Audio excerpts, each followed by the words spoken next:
A very good afternoon. Welcome to Jeddah for round 5 of the 2026 ABB FIA Formula E World Championship. The sun is shining, and what a weekend's worth of racing we've had so far, and we've still got one more to go here this afternoon. Very excited to see what's going to happen here on day 2 in Jeddah, and of course a more traditional Formula E race. The return of attack mode twice in the race, no pit boost to worry about, and I'm sure a chance at revenge for some drivers and some others, like for Pascal Wehrlein, for example, looking to try and capitalise on what happened yesterday. He took an emphatic victory after a brilliant pit boost strategy worked out quite nicely. Here he is in the garage with his teammate Nico Müller just directly in front of him, and it was a good day all round for Porsche. It was, and I love that. Hark back to the golden era of racing the laurel reefs there, or the rose reefs.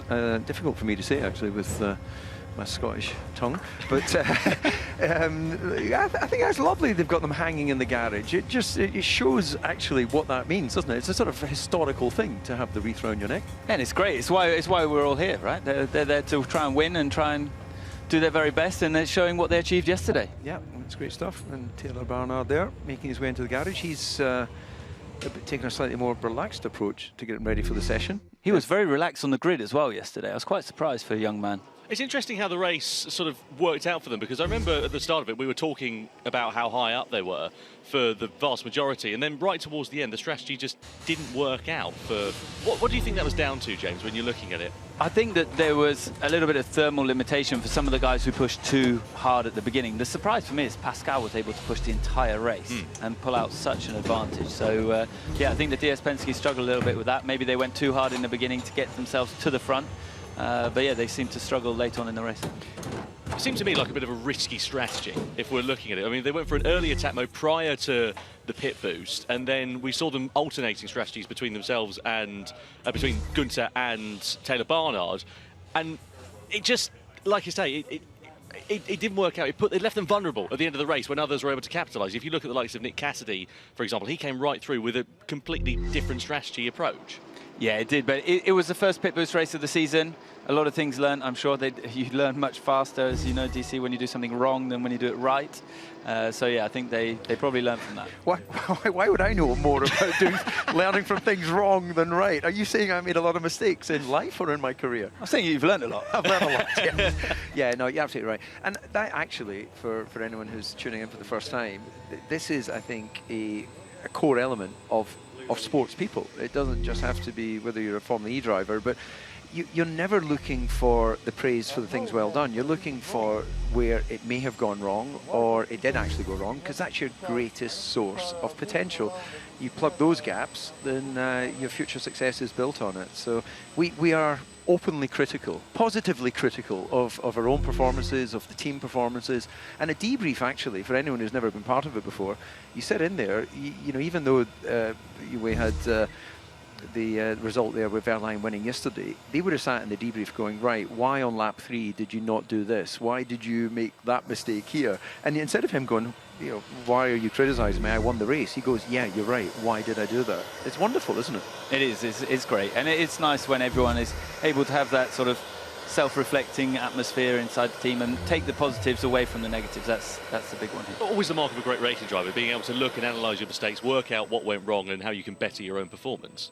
Yeah, look, a long time ago now, but the late great Ayrton Senna, when I was test driver to him, I was amazed actually at he'd go out in testing and go quickest by some margin over everyone else, and then he'd sit there and critique his own lap. He would expect the same from the engineers, and it was like such an eye-opener.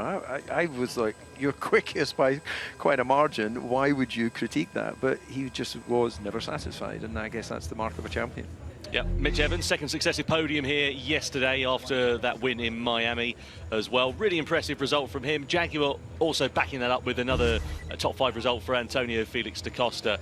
It's interesting, actually, to see how that team has progressed over the last couple of weekends, because they started the year, it didn't work out for them at all. If we look at Sao Paulo, obviously, Evans ended up in the barrier towards the end of the race, and then da Costa got shunted into by Pepe Marti. But it's nice to see them finding some form. Yeah, there's been a lot of restructuring at Jaguar over the off-season, and it's really starting to pay off. Correct, out triple build, push, cool push, then energy saving in lap, and then we have a quick tire change in the garage. Green light on at the end. Excuse me, beg your pardon. Green light on at the end of pit lane as free practice 3 gets underway here in the sunshine in Jeddah. I have to say, just walking into the circuit, it feels a bit warmer than it did yesterday. A bit less of a breeze in the air, maybe. 100%. When I was doing my yoga outside this morning, it was definitely a lot warmer. A bit of downward dog. What was it? I can't. If I went down, I would never get back up again. No, I did go up to the pool and do a few lengths, but it definitely is warmer today. Yeah, we'll wait and see what that effect that has ahead of qualifying later on this afternoon. Same schedule, of course, timing-wise compared to yesterday, but conditions expected, as we say, to be a little bit warmer at this point in the afternoon. Hopefully that will cool down as we go into qualifying and indeed the race. Despite the fact it was a bit cooler last night compared to the afternoon, we did, as you mentioned earlier on, James, see drivers struggling with thermal management over the course of the race. And I remember hearing Dan Ticktum afterwards in particular saying that he struggled with what they call derating, so the battery basically not performing to the right efficiency, has to back off at the pace, and he dropped quite a few positions towards the end of the race. It might not just be the battery, it can also be the electric motor, things like that. If you don't manage your car in the right way, I mean, it's the same in any form of motorsport. If you don't manage the temperatures in the right way, you will lose performance. So it's just making sure that they got that all in the right window. Yesterday we saw a very, very fast race, which was something that we weren't really expecting. And I think that just caught a few people out. Well, actually, put us in the cockpit as they're going out and doing their build laps. Because I was impressed with how fast the pace of the race was, and it actually made it quite complicated in some ways to commentate in the race, because there wasn't clear gaps in where people were going to deploy their strategy. But how many of the cars would have been limited on that deployment and that management? And is that why Verline suddenly found themselves 7-8 seconds down the road, because the Porsche management systems were working better? I think you're right there. So the way that it works is you start pushing in the beginning of the race and you start building temperature. The rate that builds, it will continue at that high rate. So if you're pushing too hard in the beginning, you'll get more thermal gain and more issues towards the end of the race. Pascal, who was in the front with clear air, more cooling going into his car, he was able to manage his temperature slightly better. And I think that's why we saw the guys that were leading being able to pull out a little bit more of a gap, and especially Pascal being able to capitalize on that clean air, keep his temperatures under control and have that winning margin. Oh, thanks for clearing that up. I had written to my local MP, he hasn't given me an answer yet, so thank you. See that Gemma is back on the strategy agent, Gemini, here this afternoon. Looking forward to seeing what we're going to get on in terms of the management for the race. Here's a man who will be looking forward for a bit of redemption. Nick de Vries didn't manage to make the start of the race yesterday, courtesy of a technical problem on the grid. Now, it's interesting, actually, because both Mahindras looked like they struggled on the grid, as a matter of fact, because we saw de Vries struggling with issues. He's still in the pit lane at this point in FP3, so I wonder if they're still diagnosing and fault finding. Well, they haven't had the opportunity yet to run the car, so the car, just so everyone knows, the car stopped on the grid, or he couldn't start on the grid, and they had to wheel him off the grid, put him straight in the garage, so he hasn't actually been able to turn any laps at all since that issue. Obviously, the team went into diagnostic mode last night, tried to figure out everything that was wrong, but it doesn't look great for Nick de Vries right now. I cannot engage drive. Does not work.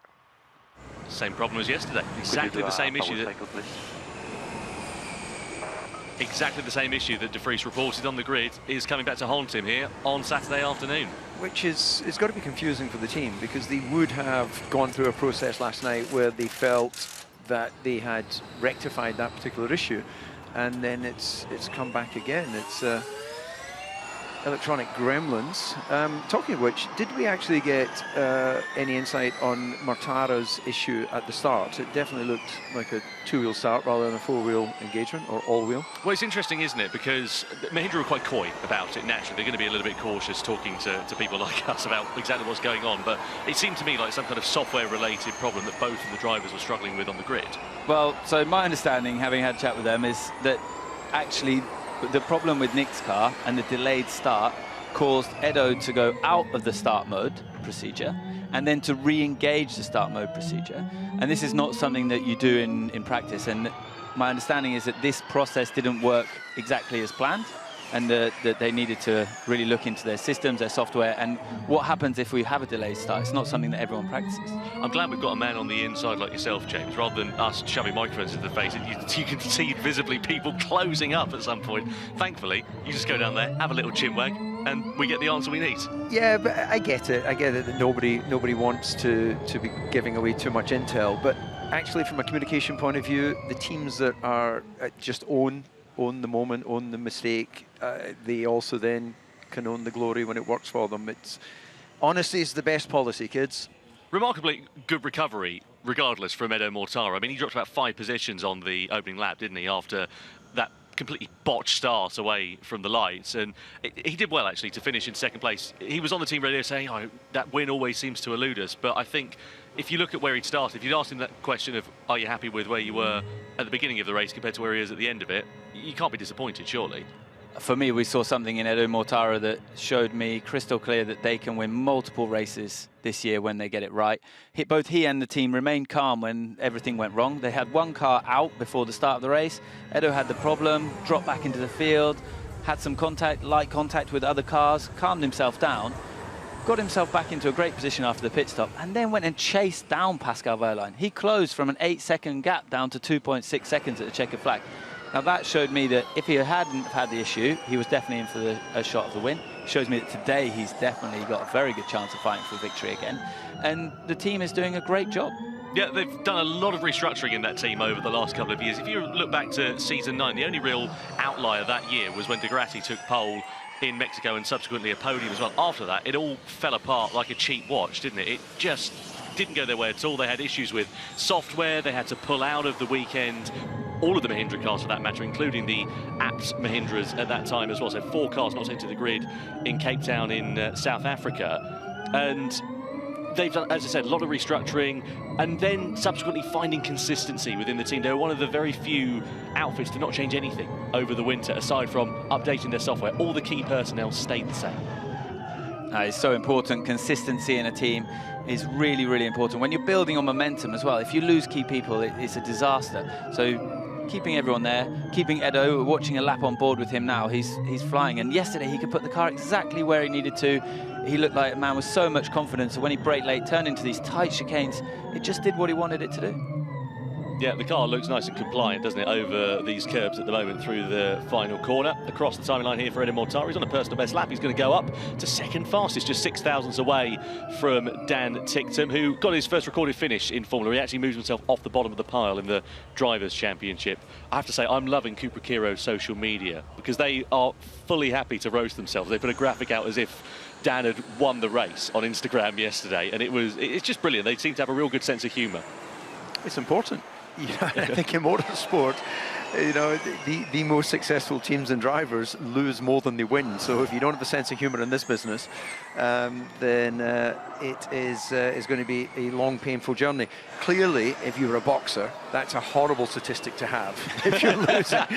But in motorsport, it's just the nature of our industry. If you're winning 30% of the races you enter... Well, 30 is unbelievable. I mean, we're looking right now on screen at the man who has the highest win percentage in the championship. I think it's 11 or 12%. Yeah, it's not very high, is it? I mean, that just goes to show how unpredictable Formula E can be, though. One weekend, even one race to the next. You know, I was saying on the way in, actually, that... as we've seen Nick Cassidy just getting a little bit sideways and taking a bit too much curb in the penultimate corner, that just because the result yesterday saw Porsche running away with it, it's a completely different set of circumstances. There's no reason to suggest that that is going to be the same situation here this afternoon. No, it's well, I don't know. Pascal was pretty fast. I wouldn't bet against him being on the podium again today. But yeah, in terms of the fact that it's a full reset going into today, the dynamic of the race is going to be slightly different as well. Yeah, and what we're saying is, see the nice slow-mo curb hopping moments here. You were saying earlier about Oliver Rowland. You know, terrible race yesterday. Finished what, 17th place. Could bounce back today and be right in amongst it. But yeah, look, there's a form book, isn't there? If you've got momentum during a weekend, it's unlikely you're suddenly going to fall away, with the exception where some of the drivers were saying there were some anomalies in tyre performance, but hopefully that won't raise its head today. Yes, Jake Dennis referring his car to a shopping trolley in qualifying yesterday was a unique moment. Yeah. We had a shopping trolley moment coming into the track the other day. Yeah, you were four-wheel drifting. Absolutely. I pushed Crew and Shandhawk in a shopping trolley because we got dropped quite some distance from the racetrack. I've got a great photo. I'm going to stick that on my Instagram this afternoon. Awesome, thank you. No worries. There you go, folks. You know where to find the shopping trolley incident.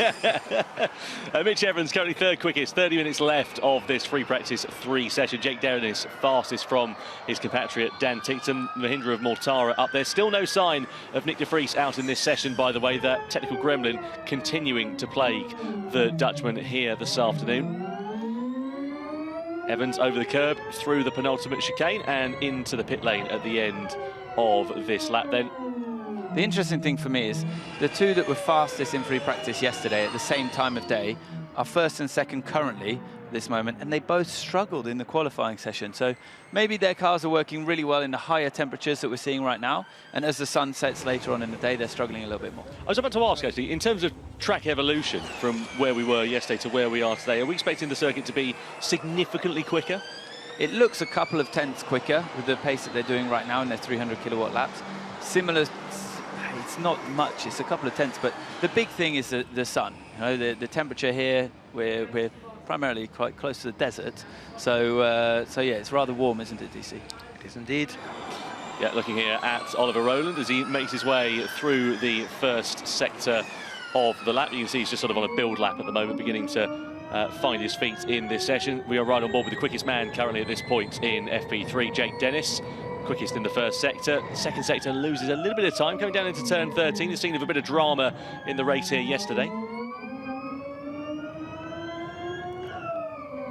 So just the car not looking as stable on the way into that long left-hander there. Sort of hands moving all over the wheel as he was trying to find some front grip. Through these slower chicanes, let's see what the car's like. It was rear grip that was the big complaint for Jake Dennis, and actually Dan Tickton for that matter. The two men, as James said, who were quickest in this point yesterday. DC, with your knowledge of shopping trolleys, how did it look? I think he's looking actually pretty much together, isn't he? He's working away at building up on the lap. There's a man who goes to M&S and not Netto's. Exactly. Yeah. No, look, at this stage of the weekend, they know the track. They're dialed in. This is just about fine-tuning, isn't it, ahead of the qualifying later. We're looking here at Lucas de Grassi briefly as he makes his way back into the pit lane. James, we've seen Lola having one real stand-up performance, which was in Miami last year, but they've struggled quite a bit this year. No points on the board so far. One of the only teams to fail to make it into the duel so far in season 12. Is it just a case of the fact that they're banking on Gen 4 and putting their development effort towards that, or is there more to it? They joined the championship, you know, late in the game for Gen 3. So Gen 4, though, we're certainly looking at Lola coming to the front of the field, and they're putting a lot of resources behind it. So it's an exciting future for them. They're here, they're participating, they're learning, and they'll take every opportunity they get to deliver a good result. Yeah, there was news actually out in Miami a couple of weeks ago that they'll be splitting from the Apt team at the end of this season as well. So Lola will take over that entry wholly, and Apt will have nothing to do with them going forwards. We heard some murmurings that might not be the end of Apt in Formula E, though, possibly in a collaboration with another manufacturer going forwards. We'll wait and see what comes out of that one. What rumours have you heard on that? You know, I heard a certain German manufacturer possibly interested. Oh. We'll wait and see whether that works out. I don't want to say too much because I'll end up libelling myself. But it is only FP3. Anyway, Pascal Wehrlein, you can see personal best in Sector 1, Sector 2. Bit of oversteer on the way into the final chicane as he makes his way out and aims for the timing line. Is it going to be a personal best that will move him up the order? It is. Only to 14th fastest, though, so loses time in Sector 3. He doesn't look anywhere near as comfortable with his car as he did yesterday. Yeah, he's working the wheel a lot, isn't he? So he's turning in and then looking like he's having to turn away. That would suggest to me that without having big snaps of oversteer, it's almost like the car is a little bit loose. Here's a man who's on the back foot now, Nick de Vries. He's lost 15 minutes of running in free practice 3, so he's got to condense down the programme in this session to try and find some pace and performance. And, well, that's exactly what he's doing here on his first real flying lap in the session. Yeah, the front end was really impressive when he went into the chicane there. It really looked like he could slow the car down on that front axle. Goes up to 8th quickest, Nick de Vries. That's a handy little lap time there for the Dutchman. Exactly what he needs to do. And as you say, losing track time, not ideal. I have a bit of grip everywhere and over 18, but Actual feedback is quite the same as free practice 1 and 2. Better than quality in the race. Much better than quality in the race. So one of the problems here, when you miss a little bit of grip and you slide the car and you slide the tyres, you make that overheating even worse. I see he's referring to the tyres rather than the actual systems, yeah. Yeah, he's referring to the tyres. I just can't even look at a corner without oversteer and then the traction.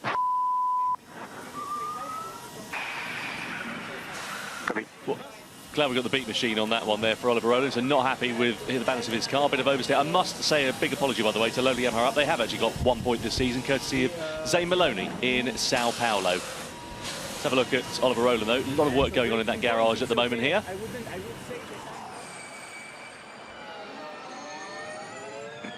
So some issues with the car balance then for Oliver Rowland, complaining of oversteer. And we've heard quite a few team radio messages so far this weekend that it seems to be oversteer that's the problem for drivers. Balance of the car in sort of the middle part of the corner looks to be the issue.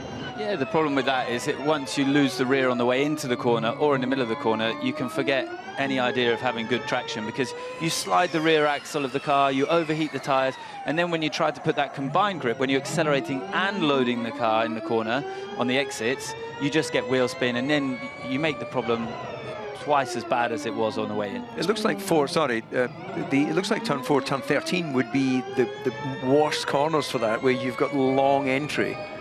And basically, if you turn in and then have to turn away, it's just soaking lap time. Yeah, there's a lot of lateral load going through the car at that point, isn't there? Speaking of tyres, let's go down and chat to former chief strategist for Neon McLaren, Albie Lau. Albie's part of our broadcast team in season 12. Albie, what have you got on tyres for us that we can have a look at in this session and keep an eye on? Yeah, so because it's a doubleheader this weekend, the teams actually had 3 sets of tires to play with. So what a lot of teams will do now is just go out on the race set from yesterday. So for the first run, if the car balance is not that great, it could just be because the tires are a little bit more worn. You can see with Rowland, and I think also with the Andretti's, they're making some front anti-roll bar adjustments just to give a little bit more stability in the car in these hot conditions. But realistically, they're going to have to come back off of those changes as the circuit cools down later in the day. Yeah, thanks, Albie. It can sort of end up being a bit of a red herring, so to speak, that you change the car and then go into qualifying and it can feel completely different.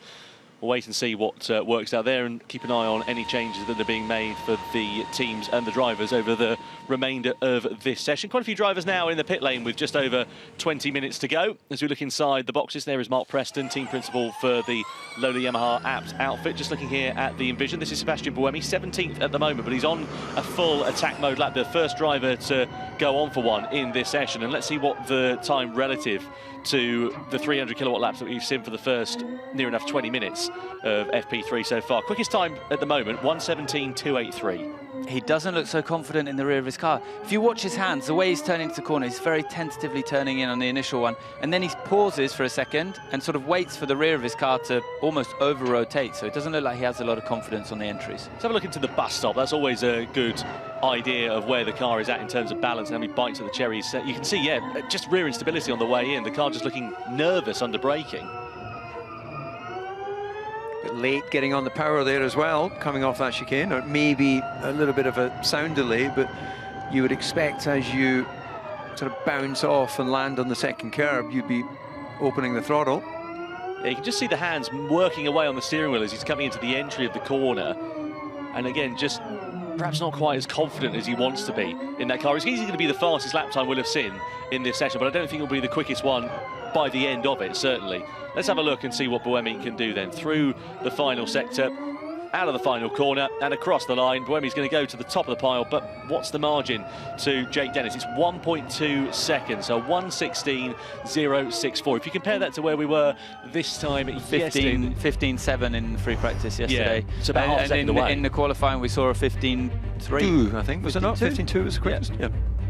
From Edo Mortara, if I'm correct, the fastest one.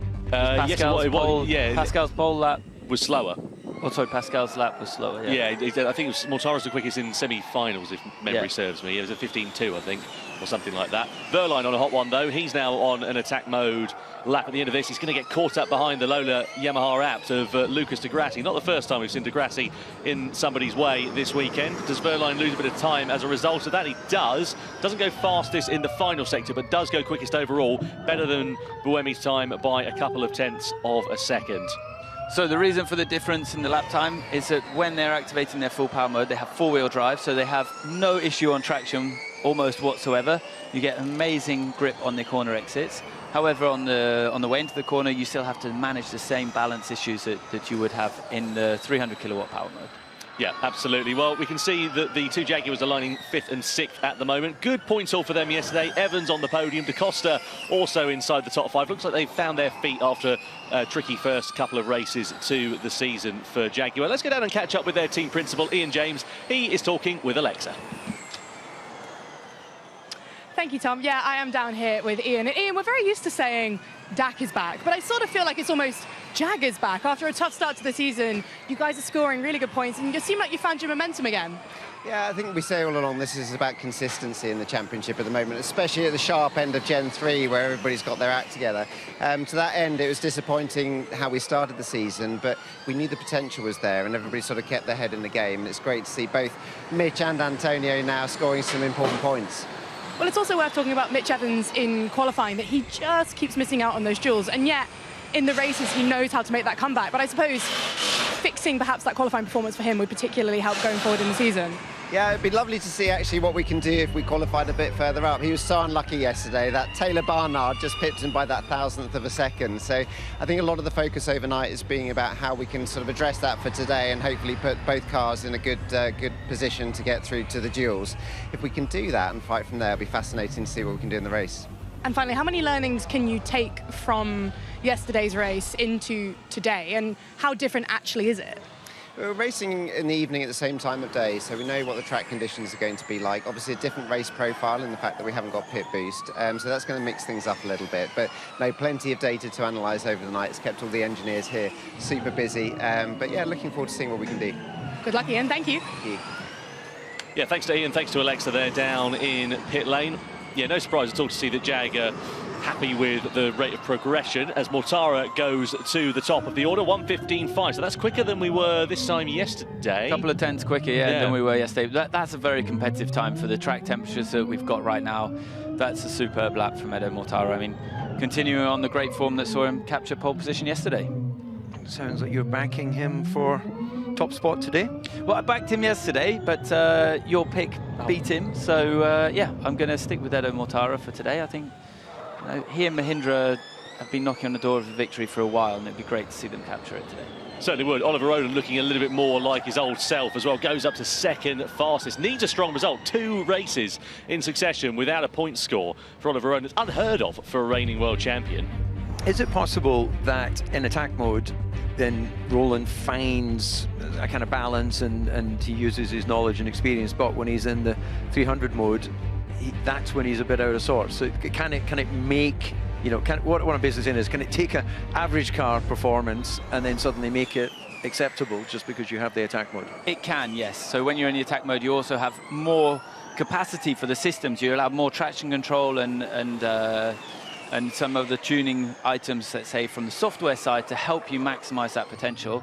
And where he was complaining in the garage from the onboard, he said that he was really struggling with oversteer in the car on the rear-wheel drive only in the 300 kilowatts. That problem can be removed by having the four-wheel drive. I think what we're going to see at the end of FP3 is a bit similar to what we had at the end of FP2 yesterday. Drivers focusing on those 350 kilowatt runs, basically planning for the duels. What happens in practice generally splits into 2 halves. So the first half of the session, you get drivers doing 300 kilowatts practicing for the group stages of qualifying and then 2-wheel drive. Then they'll practice the 350 kilowatts and all-wheel drive laps in the event that they get into duels. You've got to sort of find the right balance there, because it's all well and good focusing on outright pace with the 350 kilowatt laps, but if you don't get through into the duels, it's a complete waste of time. Yeah, indeed. And a very impressive lap from Jean-Eric Verne to jump himself up to second fastest. That's by far the quickest lap we've seen from Citroën this weekend. Yeah, it's been a frustrating weekend for them in terms of like overall pace. Yesterday in qualifying didn't work out for them in the way that they'd have wanted, left them on the back foot in the race. Ultimately, Cassidy would come through to take 6th position, Verne in 8th place. It sort of came good for them, but the problem is they gave themselves more work to do than was necessary, really. Yeah, but Jean-Eric made it into the duels yesterday, but his 350 lap in the duels was only a 16.0, and right now he's 4/10 up on where he was yesterday, so clearly a big step overnight. Lots of work from the Citroën team, from the men and women over there. Yeah, when we joined him at the end of his lap, it really, you know, the body language of the car looked very attacking, very rooted to the tarmac, so this is all confidence for the driver. Absolutely. Nick Cassidy on board with him as he comes across the line. 5th quickest for the New Zealand driver then. That's a good lap time for the Kiwi. Let's see whether he can improve on that going into quali. Jake Dennis also looking pretty handy out there in the Andretti. His teammate, Felipe Drugovich, struggled yesterday as Dennis goes to the top of the pile. We wondered where the pace had disappeared for Felipe Drugovich. Ultimately, he would be classified in 15th and outside of the points. Here is the Brazilian driver, and it looks like he's going to go up the order to join his teammate near to the front of the grid as well. 7th quickest for him, but what actually happened on the opening lap is he got a bit of debris stuck in the radiator, caused some overheating problems, and just couldn't run at the same pace as everybody else. Well, there's something that I didn't know. There you go. Thank you, Tom. I'm happy to give some insight. No, but what's great on these double-header weekends is the fact that as a rookie, you get a shot again. Yeah, awful lap, that is. Me. Yeah, sector 1, 1.5 tenths, sector 2, 1.5 tenths, and 3 was half of a second. So fastest 15.6. Maloney behind pushing. Yeah, copy. It's just so hard to understand. Like, there's no similarities lap to lap of what the car's doing. So Marty not happy with the car, not happy with some of the other drivers out there on track. I have to say, I hope they've got a swear jar in the Cupra Kiro team box, because, well, they could afford a holiday to Australia by the end of the year, given the team radio expletives we've experienced. There's the man, Russell. We can ask him if he's got a swear jar. Yeah, absolutely. What about Nick de Vries then? We pick up the Dutchman, and he was looking pretty good actually with his first lap, given that he's missed 15 minutes of FP3. Now on for a personal best in sector 1. He's dropped down the order. That's a legacy of everybody else, of course, improving on their full power attack mode laps. You can see the front diving down under braking into 13 there. Yeah, visibly a bit more than maybe some of the others, which could be reflection of the slightly softer front setup. Yeah, maybe just a little bit more forgiving at this point. Perhaps go a bit aggressive later on, but losing 15 minutes of FP3 and, of course, a whole race's worth of data yesterday. Not ideal at all for de Vries. Clatters over the curb and just giving it the berries a little bit too much. Over the timing line we go for de Vries. It's going to move him up the order into 7th fastest, but still a bit of time left on the table there for him. Yeah, all the time the car is bouncing off the curb. It doesn't enable you to put the traction down on the road.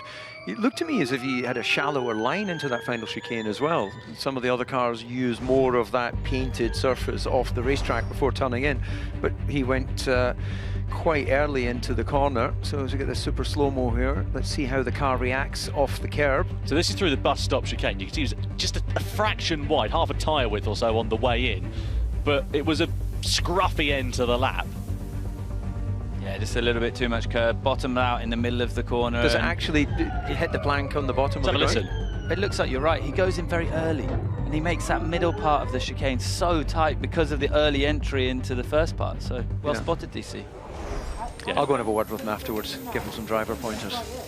Well, you did say this was going to be a strong circuit for you in your career with the layout. So. Yeah, these big stops into tight chicanes, that was my manner.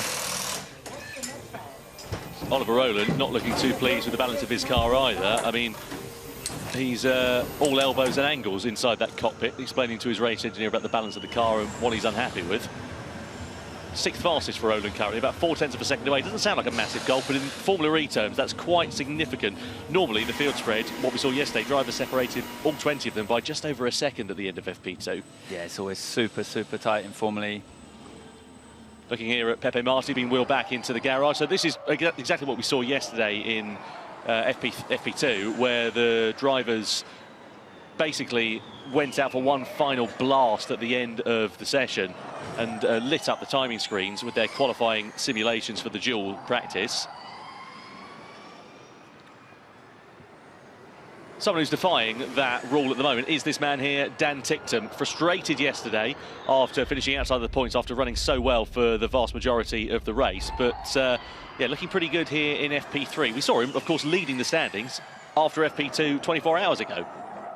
Yeah, he's looked very fast in the practice sessions. He just didn't quite get it together in the qualifying, and the race struggling with some overheating towards the end after moving himself all the way up into the top 5. So hoping that they learned a bit overnight, and the Cupra Kiro is looking quite quick in that last chicane, actually. Yeah, nice drive off the turn, less bouncing from the car. Yeah, ticked him up to 4th quickest as we pick up Taylor Barnard, who's on a flyer here in the DS Penske. We'll get back to that in a couple of moments' time. Let's go down to the pit lane with 10 minutes to go and catch up with Alexa. She's with the team principal for Mahindra, Fred Bertrand. Of course, Mahindra, a tale of two halves yesterday, a podium, but also a did not start for Nick de Vries. Let's find out the stories. Thank you, Tom. Yeah, I am down here with Fred, and Tom puts it, it's a tale of two halves, which I think is pretty accurate. We've got a lot to unpack. So how about we start firstly with Edu Mortara. Ultimately, an excellent result, a podium for him. But we've all sort of got questions about his start of the race. It almost looked like he was in two-wheel drive. Is there any kind of explanation for what happened there? Yeah, I think he did a great day yesterday. Quali was just impressive, improving at each duel, which was really good. And for us, the pole position was symbolically important, and in points also, because it's 3 more points. And then he managed the race in a very nice way. Yeah, he did. We had a small issue at the start, which triggered a little bit of too much move from him, and was very, I would say, difficult for him to keep the car okay. But he managed, and then after that, he really did a very good race on being able to secure calmly the situation and come back properly. We would have loved to, for sure, catch Pascal, but it was a bit too far. But for the rest, it was good, and to end up with a podium is perfect for us. Well, then let's look at Nick de Vries, who ultimately and unfortunately didn't even get to start yesterday's race. An issue on the car. Can you kind of explain to us what happened? Inverter issue. So we are sorry for Nick, because I think he was probably able to give us some good points and get in the top 10, but yeah, the car had a small issue there, and we had to do a few changes for today, which will also give him a bit of penalties. But we can see that now the times are back to normal and everything is back to normal. So that was the choice, giving him back a good car to make sure that he can deliver what he knows. I'm glad to hear that things are sounding sort of back to normal. But with issues on both of these cars, is that any kind of cause for concern for the team, the fact that something appeared on both of them? No. I think mostly right now the issue is more for Nick, because it happened too much to him. Definitely on Edo's car, it's a very small detail. But on Nick, it was something more damageable, because we had to change, and definitely it's creating some additional stress. But at one moment, you have to take that call. We are still early in the season. It's better to make the call now and be sure that we are fully safe for the rest of the season, instead of betting each race that things will be okay, and that was not the idea. So we all agree together. Let's take penalties now, and then we go full throttle for the rest of the season. Well, thank you, Fred, and good luck for the rest of today. Yeah. And even starting from the back, we can end up with points for the 2 cars, so that's the goal. Excited to see it. Thank you so much. Always a concern for Nick de Vries and for the Mahindra team after what happened in the race yesterday, and ultimately a penalty will be coming the way of the Dutchman. So it leaves him on the back foot, but Fred sounding optimistic as ever, given the pace of performance that we've seen from that team this weekend, especially on Mortara's side of the garage. It's cause to be optimistic and hard to bet against them for that. Anyway, 7 minutes to go. Evans currently quickest. Mortara is now up into second, ahead of Gunter, Dennis and Ticktum. So you've got a right mixture of teams and powertrains inside the top 5 here. Pascal's really fighting his car today. He doesn't look as smooth as he was yesterday, that's for sure. And, okay, he jumped up to the 5th place, but, yeah, far from the confident young man that we saw dominating the race yesterday. Yeah, it's interesting how it can ebb and flow in Formula E. That sort of, you get these massive peaks and then suddenly these huge troughs as well. And Verline, I know 5th fastest is nothing to be too concerned about at this point, but as you say, the balance of the car at this particular point in FP3, I wonder if that's something to read into as we head into qualifying, because there's not actually that long to go until we get qualifying underway. About an hour and a half after this session is concluded is when the cars will next be out on track in the group stages. On the other side of the Porsche garage, Nico Müller needs to try and pull something out of the bag here, because he's currently slowest of the lot at the moment. Through the final chicane we go, and aiming it for the timing line. Let's see what he can do. Yeah, only P15 there. Porsche doesn't look quite as comfortable, but maybe they learned something yesterday in the race in the evening, and they're focusing all their setup on the race because they know how to make a fast car for qualifying. So perhaps they're using this free practice session to focus on race performance. Just seeing that Nick de Vries's penalty, it's quite a significant one. 60 grid places of a grid penalty, which basically means what he'll do is he'll start from Diriyah, and he'll also end up with a drive-through penalty, a stop and go in the race, basically. That's how it'll work out, right? I mean, I didn't know there were 60 places on a grid. I've never heard of anything like that in my life. So they must have changed some significant components then. Yeah, I think each component is it's either a 10 or 20 place. I can't remember exactly. I'll have to look through the rule book. But yeah, it's significant, as you can see there, for Nick de Vries, which is not ideal. So he'll be starting from the back, whatever happens, and then we'll have a drive-through in the race. So his real hope is going to be a safety car to bring him into contention. I had a bit of oversteer on the 350 earlier, just a tiny bit too much. Copy. Really good delivery of the power, just a tiny bit too much. Loose the wheel. Just to finish on those thoughts. So if you can go more forward, more stable, that would be my preference. Sorry to interrupt you there, Max, but yeah, trying to change the balance of the car, a bit of oversteer in 350 kilowatt mode. Just to finish on those thoughts about Nick de Vries and the penalty, just to clear it all up. Albie, you've obviously been on the other side of it from the engineer's perspective. What can you tell us about this 60-place grid penalty, just to clear everything up?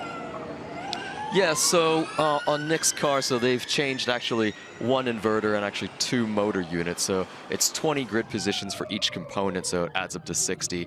And clearly, even if he stuck it on pole today, he'd be right at the back and not unable to clearly do 60 positions. So that just means he's going to have a stop-and-go penalty during the race.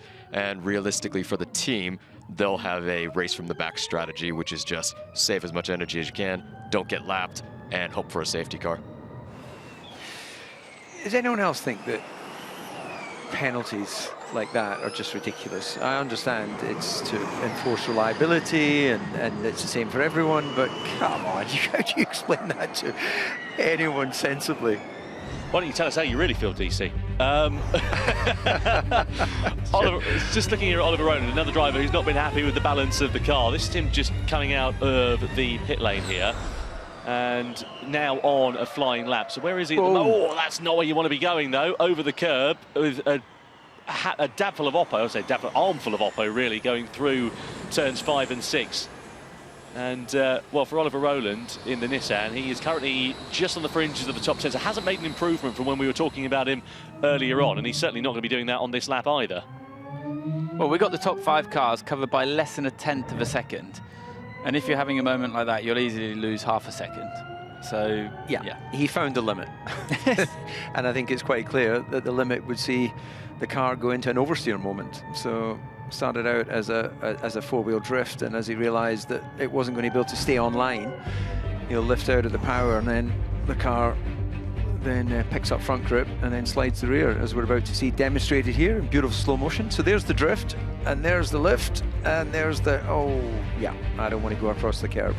Took a lot of curve, didn't he, on the way, and he was right out to the wall on the outside. The car's not looking particularly stable through turn 4. Let's have another look at it. So he's just coming through into turn 5, and just not compliant, is it? Yeah, that rear wants to overtake the front, which is never a good thing for a race driver. Wonderful car control, though. And great fun inside the cockpit, just not necessarily the quickest route around the circuit. Nato on the other side of the garage goes up to 7th quickest. Yeah, we saw Nato have a great qualifying yesterday, started 4th. He looked really, really competitive, which is a big surprise to not see Oliver Rowland at the front as well. Yeah, so you can see there Tommaso Volpe, and you can see inside of Norman Nato's garage at the moment as his race engineer and the team watch on. Just a few drivers left in the pit lane with just under a couple of minutes to go here in FP3. Mortara, Verline, Muller, and now also Nick de Vries. And that gap, as we expected, has closed right down in the field. Just 1.1 seconds separating 20 drivers, 9/10 of a second separating all 20 of them. So, yeah, very, very fine margins indeed here. And I think what we're going to see are drivers now on their final slow build laps, ready for one last blast in this session, which this man here, Antonio Felix da Costa, has just begun. Yeah, it's super important to end this session with confidence, because you want to be able to head straight out in qualifying and know that you can put the car on the limit straight away.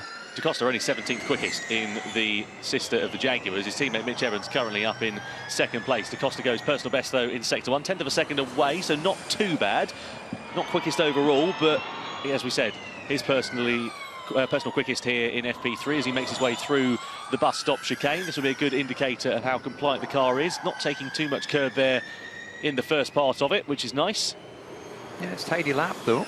Let's see as we come up in the, well, he's pulled a little bit closer, so less than a 10th away. Oh, he's gone deep though into turn 13, made a complete Horlicks of that going through there, just carried a bit too much speed, bit of understeer, and unfortunately that's the lap time going to disappear away. A couple of tenths, 3 tenths drop there. Oh, look at this as well. And this is going to be a messy end to the lap as well, yeah, with all the traffic. Traffic in the wrong place at the wrong time. This is exactly what we used to see, and he nearly clatters into the back. Oh, and he does clatter into the side of Jean-Eric Vergne at the final chicane. Da Costa, wrong place, wrong time for Vergne. They're all slowing down, of course, in front, beginning their final laps in the session, and it catches out Da Costa. Yeah, come on, that's unacceptable. You cannot be driving slowly on track, trying to get yourself primed. You've got to defer to the fast car. Yeah, shocking. I mean, look, we've seen it before, but that's really up to the stewards now to issue some penalties, because it's unacceptable to be driving slowly on the racing line. It's just dangerous. Yeah. I was remarkably surprised, actually, after FP2 yesterday, at how few penalties we actually saw post that session, because we did see exactly the same thing, albeit to a lesser extent, no real contact as far as I can remember, but we did see drivers getting their final laps balked, essentially, and nobody got a grid penalty for it. I can't say I feel the same about things here at the end of FP3, especially with that Da Costa and Vergne incident. Yeah. Da Costa did a great job, actually, of avoiding what could have been a much bigger situation there in that final chicane. Yeah, Evans also getting caught up behind the Andretti here through the final turn. Again, the race engineers need to be on the blower here, telling everybody what's going on. Evans subsequently is not going to improve on this final flying lap as he gets held up by Jake Dennis in that Andretti. Günther comes to the line in 5th quickest, and again, just no improvements coming through at the end of this session after a fair bit of promise for a lot of the drivers. So, end of FP3, and it's Jake Dennis who's fastest from Mitch Evans and then Dan Ticktum. Eduardo Mortara also up there again, but we reckon there's going to be a little bit more, especially for this man here, Jean-Eric Vergne, after he held up Antonio Felix da Costa right at the end of his flying lap in FP3 here. That's a big disappointment there for Jean-Eric Vergne. It's, again, not been too bad of a weekend for him in the duels yesterday and a top 10 finish, but a possible sanction or indeed a grid penalty coming his way. It's going to make things all the more tricky going into qualifying and indeed the race later on. Let's have another look at the super slow-mo here. So Da Costa's on a quick one, Vergne's on a slow one, building himself up. Is it Vergne or Cassidy? Okay, did you see that? Yeah, I saw that. Yeah, we'll report it. Report it. Complete blockage. Any damage? I don't think so. Okay, go race 4. Go race 4. Sorry about that. Yeah, it is Vergne there, the driver who got it his way. I mean, it's not just Jean-Eric Vergne, let's be honest here. There's 4 or 5 of them dawdling around trying to launch their lap when there's someone finishing their hot lap. Well, exactly that. I mean, you could see that he had to move offline going into that corner, didn't he? So there's the problem, is he's already offline going into that final chicane. All the engineers had plenty of time to warn the slow drivers there's someone coming on their fast lap, and they have to get out of the way. Yeah, so Vergne's busy looking down at his steering wheel going into that corner. Race engineer, as you say, should have been on the blower if he wasn't already, saying driver coming up behind. Albie, you've probably been in this position from an engineer's point of view. What do you make of what's happened here? Yeah, I mean, ultimately, the race engineers have a lot of information available to them. They've got the GPS. They know what the other cars are doing. They need to just plan a little bit further ahead. I mean, there's a lot going on. You're trying to get feedback. You're trying to give the driver information. But honestly... Yeah, check it, mate. Check it. Good messy for everybody there at the end. Good session overall. Ended P1. 10th to Mitch. Good job, mate. Well done. Yeah, but ultimately, I think they need to do a better job. I mean, that's not good. It's not a good position to put your driver. No, unanimous agreement here in the commentary box with you there, Albie, as well. Just saw Arvin Lindblad in the garage down in the pit lane there. Racing Bull's F1 driver for this season, making his debut in a couple of weeks' time. And his mentor, Oliver Rowland. Oliver Rowland, yeah. So he'll be here having a little look-see in between the testing sessions that are happening in Bahrain. Yep, just don't tell Max Verstappen that he's here. But maybe that's why Arvid's here. Yeah, maybe it is. Maybe he's going to have a go tomorrow. Well, good session for a lot of the drivers. Of course, Evo Sessions does also return tomorrow here for Formula E as well. 10 content creators going out in the team's cars, and we're really excited to bring you a live stream which will be on YouTube throughout the day and see which of the content creators, which of the teams out of the Senior Frogs and the Quick Stars will be fastest in the dual format to determine the quickest content creator here in the Evo Sessions coming up tomorrow. But that's then. This is now. This is FP3's classification as well. Jake Dennis, fastest of the lot by less than a tenth of a second from Mitch Evans. Dan Ticktum up there again in third position for the Cupra Kiro team. Mahindra in fourth with Eduardo Mortara. Then it's the two DS Penske's once more inside the top 10. Gunther ahead of Barnard, ahead of Nato. Then Verline, yesterday's race winner, is P8 in front of Felipe Drugovich and Jean-Eric Verne, who we saw involved in that final few moments incident with Antonio Felix da Costa, and we wonder whether again there might be a sanction coming the way of Verne going into qualifying. Muller just outside of the top 10 in front of compatriot Buemi. Then it's Oliver Rowland, the reigning champion, struggling once more. Balance of the car he's not happy with, and half a second away is not where he wanted to end FP3. Cassidy, De Vries, Marty, da Costa, Ericsson, Zane Maloney and Lucas de Grassi, the two Lolas, completing the 20 drivers order here in FP3. So what can we read from that session there, James? Porsche looking pretty handy with Dennis and Ticktum inside the top 5. Also Verline not too far adrift there as well. DS Penske looking good in practice. But again, we saw this yesterday going into qualifying, and then come the race, it turned around completely. Dennis and Ticktum fast again in free practice. Let's hope that they can convert that today into pace in qualifying. Pascal Verline and Nico Muller seem like they're struggling a lot more today than they were yesterday. So that's a bit of a surprise. Felipe Drugovich showing that, you know, as a rookie in the championship this year, having a second race in a weekend is definitely of benefit to him, and hopefully he can get into the duel. I understand that Arvin Lindblad's actually here with Ollie this weekend to learn a bit more about the energy side. Of course, new regulations for Formula One in 2026, a lot more emphasis on the energy-saving elements in the races this year. And if you needed tips on energy saving, someone like Oliver Rowland, somewhere like Formula E, great place to cut your teeth. Yeah, the reigning champion certainly got a lot of knowledge about how best to save energy. How to drive a lap efficiently is so tricky, actually, because normally as a driver you want to charge into every corner as fast as possible, carry the best minimum speed, get the best exit. You always have to compromise on something, but having that understanding of how to do it in an efficient way and maximize every little area of the car, that's really, really important and really, really tricky these days. Just see the drivers walking their way down towards the FIA garage here in the pit lane. 53 degrees track temperature, 29 degrees air temperature and 60% humidity. It is really quite warm out there. That's why the drivers are looking pretty tired at the end of free practice here. And no surprise at all, they'll be off for, I imagine, a nice cold shower and an ice bath after the end of that one. Yeah, indeed. Definitely, definitely very warm out there today. Let's have a listen to da Costa and Jev here. Well, the good thing is they're pretty good friends, but da Costa looking a little bit aggrieved, I should say, on the right-hand side. Wait and see whether anything further comes of that. Let's get some highlights, though, from free practice 3. Well, it began under the sunshine, 29 degrees air temperature throughout the majority of that session, and pretty calm affair at the sharp end of the beginning of it.